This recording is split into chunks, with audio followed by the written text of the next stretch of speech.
हरियाणा के जगतपुर गांव में क्रांति अपने पति माधव और एक छोटी बेटी तुलसी के साथ रहती थी। क्रांति का पति अक्सर शराब पिया करता था। वो हमेशा बिस्तर पर पड़ा रहता था। हालात इतने खराब हो गए थे कि घर में खाने के लिए एक दाना भी नहीं था। ऊपर से गर्मियों के दिन आने लगे थे। क्रांति सोचती है, क्यों ना मैं माँ के बताए गए नुस्खे से देसी ठंडाई बनाकर बेचूं? इससे मेरे परिवार का पालन पोषण भी हो जाएगा और कुछ पैसे भी आ जाएंगे। क्रांति अपनी पड़ोसी बिमला के पास जाकर कहती है, बिमला बहन, क्या कुछ पैसे उधार मिल जाएंगे? हाँ है, लेकिन तुम पैसों का क्या करोगी?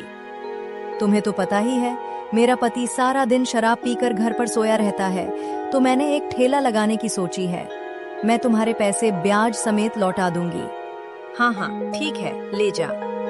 क्रांति बिमला से पैसे लेकर अपने घर आ जाती है और अगले दिन सुबह जल्दी उठकर बाजार जाती है और दुकान से ठंडाई बनाने का सामान ले आती है। वो दादी के बताए अनुसार काजू, किशमिश, बादाम, इलायची, सौंफ और बाकी के सामान को पीसकर एक पाउडर बना लेती है और एक बड़े से मटके में दूध डालकर उस पाउडर को मटके में मिला देती है। फिर कुछ ड्राई फ्रूट्स को काटकर सजावट के लिए रख लेती है। वो अपना सारा सामान एक ठेले पर रखकर गांव के चौराहे पर खड़ी हो जाती है। तभी वहां से एक राहगीर गुजर रहा होता है।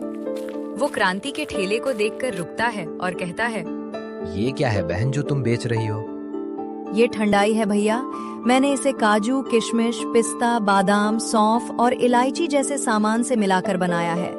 ये सेहत के लिए बहुत अच्छी होती है और गर्मियों में बिल्कुल तरोताजा कर देती है। कितने रुपए की दी है? 20 रुपए की भैया। तो लाओ एक गिलास लगा दो, मैं भी इसे पीकर देखता हूँ कैसी बनी है तुम्हारी ठंडाई। जी भैया, अभी लगा कर देती हूँ। क्रांति उसे एक गिलास ठंडाई बनाकर दे देती है। राहगीर जैसे ही पहला घूंट लेता है, उसका मन खुश हो जाता है। वो एक ही बार में पूरा ग्लास खत्म कर देता है। वाह बहन जी, ये तो बहुत स्वादिष्ट और अच्छी बनी है। इसे पीते ही मेरी सारी थकान दूर हो गई और शरीर एकदम तरोताजा हो गया। जी भैया, धन्यवाद। राहगीर क्रांति को पैसे देकर चला जाता है। राहगीर की बात सुनकर गांव के और लोग भी क्रांति के ठेले के पास आ जाते हैं और ठंडाई पीने लगते हैं। सभी को ठंडाई बहुत पसंद आती है। शाम होने से पहले उसकी सारी ठंडाई बिक जाती है और क्रांति अपने घर आ जाती है। धीरे धीरे क्रांति का ठंडाई का ठेला बहुत मशहूर हो जाता है।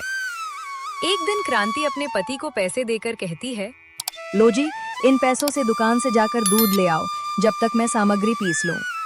माधव क्रांति से पैसे लेकर वहां से चला जाता है। वो एक किराने की दुकान पर जाकर दुकानदार से कहता है, मुझे सबसे सस्ता वाला दूध का पैकेट दे दो। सबसे सस्ता वाला दूध का पैकेट 30 रुपए का है। तभी उसकी नजर दुकान के साइड में रखी दूध की थैलियों पर जाती है। वो दुकानदार से पूछता है, वो दूध की थैलियां कैसे रखी हैं? दुकानदार माधव से कहता है, उनकी तो डेट एक्सपायर हो चुकी है। माधव सोचता है, मैं दुकानदार से ये एक्सपायर दूध की थैलियां सस्ते में खरीद लेता हूँ और बचे हुए पैसे अपने पास रख लूंगा। वो दुकानदार से खराब दूध की थैली लेकर घर चला आता है और क्रांति को दे देता है। क्रांति अपना ठेला लगाकर चौराहे पर खड़ी हो जाती है और रोज की तरह गांव वाले उसकी ठंडाई पीकर चले जाते हैं। सुबह तक तो सब कुछ ठीक था, लेकिन दोपहर तक लोग बीमार हो जाते हैं। कुछ गांव के लोग उसके पास आते हैं और कहते हैं, तुम्हारा ठेला क्या चलने लगा क्रांति? तुम अपनी कमाई के लिए हमें खराब दूध की ठंडाई पिलाने लगी। तभी वहाँ गांव का सरपंच आ जाता है और क्रांति से कहता है, तुम आज से ठेला नहीं लगाओगी। सरपंच जी, मैंने ऐसा कुछ नहीं किया। मैंने कोई मिलावट नहीं की। तभी वहाँ वो दुकानदार आ जाता है और कहता है, सुबह इसका पति मेरी दुकान से खराब दूध लेकर गया था। मैंने उसे खूब मना किया, लेकिन वो नहीं माना। तभी सरपंच कहता है, गलती तो इसी की है। इसने क्यों अपने शराबी पति को पैसे दिए और सामान मंगाया? अब से तुम ठेला नहीं लगाओगी क्रांति। क्रांति दुखी होकर अपने घर आ जाती है और अपने पति के आने का इंतजार करने लगती है। लेकिन 3-4 दिन गुजर जाते हैं और उसका पति घर नहीं आता। अब उसके पास कोई और चारा नहीं था। वो अपनी बेटी तुलसी को लेकर अपने मायके में अपनी माँ के पास आ जाती है और कहती है, अब मैं यहीं तुम्हारे पास रहकर ठंडाई का ठेला लगाऊंगी। तभी उसकी माँ कहती है, बेटी, इस गांव में ठेला लगाना बहुत मुश्किल है। सभी जगह सेठ के ठेले लगे हुए हैं। वो किसी और को ठेला नहीं लगाने देता। वो सब मैं खुद देख लूंगी माँ, तुम मुझे बस लगाने की इजाजत दो। अगले दिन क्रांति अपना ठेला बाजार के पास लगा लेती है। वहाँ भी लोग उसकी ठंडाई के दीवाने हो जाते हैं और कहते हैं, ठंडाई तो बहुत स्वादिष्ट और अच्छी बनी है बहन, लेकिन तुम उस सेठ से बचकर रहना, कहीं वो तुम्हारा भी ठेला बंद ना करवा दे।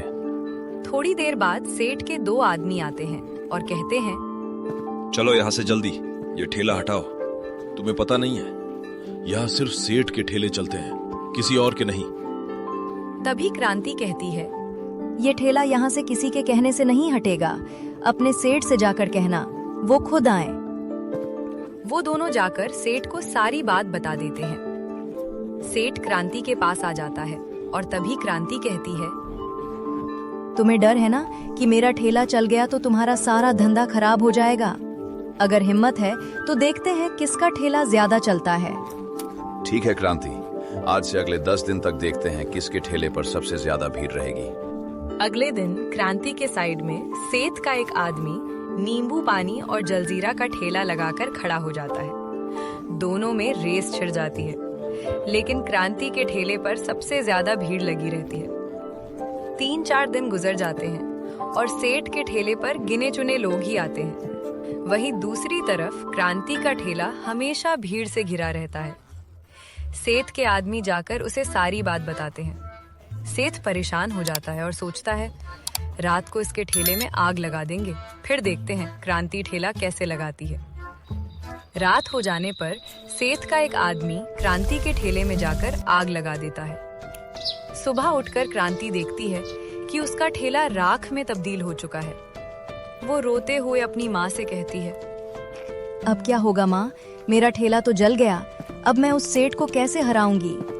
तभी वहाँ उसका पति माधव आ जाता है और कहता है, अब तुम्हें ठेला लगाने की जरूरत नहीं है क्रांति, अब हम करोड़पति बन गए हैं। वो कैसे, क्या कोई लॉटरी लग गई है? हाँ क्रांति, याद है उस दिन जब मैंने दूध के पैसों में से कुछ पैसे बचा लिए थे, मैंने उन्हीं पैसों से लॉटरी खरीदी थी और उसमें हमारी 1 करोड़ की लॉटरी लग गई है। अब तो तुम्हें ठेला लगाने की जरूरत भी नहीं है क्रांति। नहीं माँ, ये बात मेरी इज्जत और स्वाभिमान की है, मैं सेठ को जरूर हराऊंगी। वो दोनों जाकर एक नया ठेला ले आते हैं और चौराहे पर खड़े हो जाते हैं। आज प्रतियोगिता का आखिरी दिन था और इस दिन भी क्रांति के ठेले पर ही सबसे ज्यादा भीड़ लगी रहती है। सेठ प्रतियोगिता हार जाता है। अब तुम हार गए हो सेठ, अब से मेरा ठेला हमेशा यहीं लगेगा। हाँ क्रांति, मैं हार गया। ठीक है, अब से तुम यहीं पर ठेला लगाना। करोड़पति होने के बाद भी क्रांति अपना ठेला लगाना नहीं छोड़ती और हमेशा एक साधारण जीवन जीती है। अपने नाम से वीडियो बनवाने के लिए हमारे चैनल सिमी स्टोरीज को सब्सक्राइब करें और अपना नाम कमेंट में टाइप करो। हम जल्दी से जल्दी आपके नाम की वीडियो बनाने की कोशिश करेंगे।